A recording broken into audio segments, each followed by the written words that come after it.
Assalamualaikum warahmatullahi wabarakatuh. Halo semuanya, jumpa lagi dengan saya Chow Sing Sing ya, kurator dari podcast horor Night Story. Halo, apa kabar semuanya? Semoga kalian semua sehat-sehat. Dan seperti biasanya pada hari ini saya kembali dan akan menghadirkan sebuah kisah mistis untuk kalian semua. Kisah mistis kali ini agak serem-serem lucu ya menurut saya. Dan kisah ini adalah kiriman dari emailnya Mas Stranger Talk. Oke, daripada kita berlama-lama, mari kita simak ceritanya. Selamat malam Mr. Chow Sing Sing. Semoga selalu diberi kesehatan yang melimpah dan rezeki untuk Anda dan sekeluarga. Pada kesempatan kali ini, saya, Stranger Talk, akan bercerita tentang kisah hidup saya lagi yang terlalu mudah bersinggungan dengan hal-hal yang mistis. Pernah nggak sih kalian bermimpi didatangi, bahkan dihajar sama orang yang sudah meninggal? Berikut cerita pengalaman saya yang berawal dari mimpi sehingga terkoneksi dengan dunia nyata. Dulu waktu saya SD, saya lumayan dianggap sebagai anak yang berada oleh teman-teman sepantaran saya. Sehingga saya memiliki banyak teman dan pendukung lah untuk segala perbuatan atau kenakalan saya. Dan saya juga memiliki teman yang umurnya di bawah saya. Sebut saja namanya Adi. Adi ini kesehariannya saya suruh untuk sekedar membelikan saya jajanan atau mainan dengan uang saya tentunya. Dan kalau ada kembaliannya ya saya suruh untuk dia bawa saja. Win-win solution lah menurut saya waktu itu. Sampai pada suatu sore, saya dan teman-teman saya bersepeda lumayan jauh hingga ke kampung sebelah dengan Adi yang selalu ikut kemanapun saya pergi. Adi ini tidak memiliki sepeda, jadi dia hanya membonceng Jalu di sepeda teman-teman saya. Dan bahkan tak jarang jika teman-teman saya capek membonceng Adi, dia disuruh berlari di belakang mengikuti kami bersepeda. Jalu itu yang ada di ban belakang itu ya, buat apa? Pancian itu, buat tanjakan kita kalau nggak ada kursi di belakang sepeda. Oke, lanjut. Kejam memang kalau dipikir sekarang, tapi itulah yang terjadi dahulu. Sampai akhirnya Adi ini capek dan tidak kuat untuk melanjutkan larinya. Dia berhenti di sebuah pos kampling yang masih berada di kampung itu. Kemudian kami berhenti dan kembali menghampiri Adi dengan perasaan kesal waktu itu. Lalu teman saya memarahi Adi hingga Adi ini menangis. Dan dengan bodohnya, pada saat itu saya ikut-ikutan dan menimpali dengan kata-kata, "Halah, nangisan kamu. Pulang sana, ngadu ke ibumu."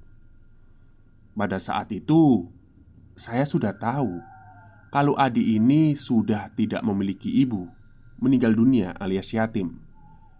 Celetukan saya pun disambut dengan gelak tawa oleh teman-teman. Setelah puas membuli Adi, saya menawarkan untuk memboncengnya pulang, dan Adi mau. Singkat cerita, kami pulang dan sampai di rumah masing-masing pada sore hari. Saya langsung mandi dan nonton televisi. Setelah saya rasa ngantuk, saya akhirnya memutuskan untuk tidur di depan TV. Walaupun sebenarnya saat itu saya memang belum memiliki kamar sendiri. Baru terasa sebentar terlelap di dalam mimpi, saya dihampiri oleh ibu-ibu berambut panjang dengan mata dan wajah merah kehitaman. Dia mencekik dan menampari wajah saya bolak-balik sambil berteriak, "Kamu apain anak saya?" Dia terus menampari wajah saya bertubi-tubi. Ya saya hanya diam, serasa ingin berteriak, tapi Gak ada suara yang keluar saking takutnya. Ingin memejamkan mata tapi sama saja wajah merah sosok itu tetap tergambar jelas. Sampai melalui waktu yang cukup lama, sepertinya kemarahan sosok itu sudah mulai mereda. Lalu membantingkan tubuh saya ke bawah. Dengan sekali hentakan saya terbangun dari tidur. Apakah selamat? Ternyata belum. Saat saya membuka mata, tepat di samping TV ada sosok ibu-ibu berwajah merah kehitaman itu. Dia masih melotot ke arah saya, sehingga saya nggak bisa bergerak dan berteriak. Bahkan menutup mata pun nggak bisa. Seakan dipaksa untuk melihat kengerian itu sampai si sosok itu puas. Badan saya sudah terasa lemas karena dihajar dalam mimpi. Lalu setelah bangun, masih dihajar lagi mentalnya. Sampai akhirnya adzan subuh berkumandang dan menyelamatkan saya dari sosok ibu-ibu itu. Pagi harinya, badan saya terasa panas dan tidak masuk sekolah selama 2 hari. Dan kalian tahu seramnya lagi di mana?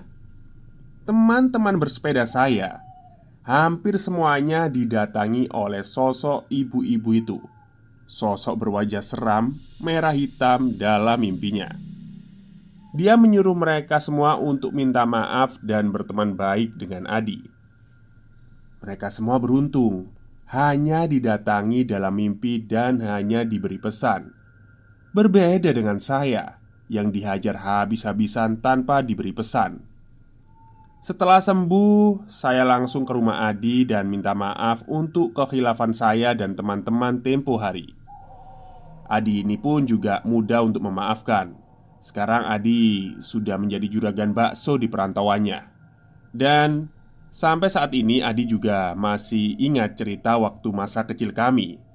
Kami juga masih berhubungan baik sampai saat ini. Sebelum cerita ini saya tulis, saya juga sudah meminta izin kepada Adi dan dia mengizinkan. Takutnya saya dihajar untuk yang ketiga kalinya. Sekian dan salam. Wah, ini ceritanya lucu-lucu seram ya menurut saya ya. Jadi eh, ternyata pembulian itu bukan hanya ada di zaman sekarang saja ya. Bahkan di zaman Mas Stranger Talk waktu kecil juga ada. Dan di zaman saya juga ada waktu SD. Pasti ada. Di zaman bapak ibu kalian juga pasti ada toh kayak gitu. Biasanya ya anak orang kaya gitu ya bully anak orang nggak punya gitu atau gimana lah. Tapi menurut saya yang paling parah seram itu pembulian yang di zaman sekarang sih. Karena udah main fisik. Terus pasti kalian tahu kan kejadian yang baru-baru ini di mana itu? Sekolah Binus itu ya, yang melibatkan salah satu anak artis ya. Jadi pembulian sekarang itu menurut saya parah banget gitu. Dan yang lebih parahnya lagi, mental anak sekarang generasi generasi Z ya. Mental anak sekarang itu beda banget mentalnya sama generasi kita. Generasi 93 94-an lah ya. Jadi kayak ketika dibully itu mereka depresi gitu kan, merasa tidak berguna hidupnya, merasa terbebani, akhirnya hanya karena dibully dia bunuh diri. Ya, itu kasus kasus seperti itu banyak sekali sekarang. Dan bahkan yang lebih dulu itu kasus kayak gini di Asia Tenggara itu Korea dan Jepang. Kalau saya pernah lihat kasus-kasusnya kan banyak toh. Anak SMA, SMP di Korea atau di Jepang itu kalau dibully teman-temannya mengurung diri di kamar. Terus ya udah, terus tiba-tiba ngerencanain bunuh diri, terjun dari gedung atau minum obat-obat tertentu gitu ya. Beda banget lah generasi sekarang dengan generasi saya ya, kalau dulu ya mungkin kalau kita dibully dulu ya udah gitu kan. Paling juga jengkel, terus marah, tapi mau gimana lagi? Paling ya cuma dalam hati doain yang jelek-jelek gitu aja sih. Nggak sampai sih dulu ada pikiran buat bunuh diri atau apa gitu. Soalnya di zaman kita itu benar-benar mental itu apa ya, di game, dilatih gitu sama orang tua kita. Sedangkan sekarang ini serba instan ya. Sekarang aja kita mau pesan makan gitu ya, tinggal klik aplikasi datang. Kalau zaman saya dulu ya udah ke warung harus susah payah pakai sandal pergi ke warung dulu ya kan, antri. Sekarang itu serba instan. Ah, pingin makan gitu kan. Klik aplikasi langsung datang, tinggal bayar. Ya kadang-kadang itulah yang membuat generasi sekarang itu berpikirnya pendek. Bahkan kemarin saya juga melihat ada seorang anak. Saya lupa beritanya di mana ya. Kecanduan game, akhirnya sama si orang tuanya ini HP-nya disita. Tahu nggak setelah itu apa yang dilakukan anak itu? Dia melakukan bunuh diri hanya karena HP-nya disita. Kan mentalnya benar-benar gimana gitu ya. Ya, semoga ada reformasi, evolusi mental lah ya untuk kita semua.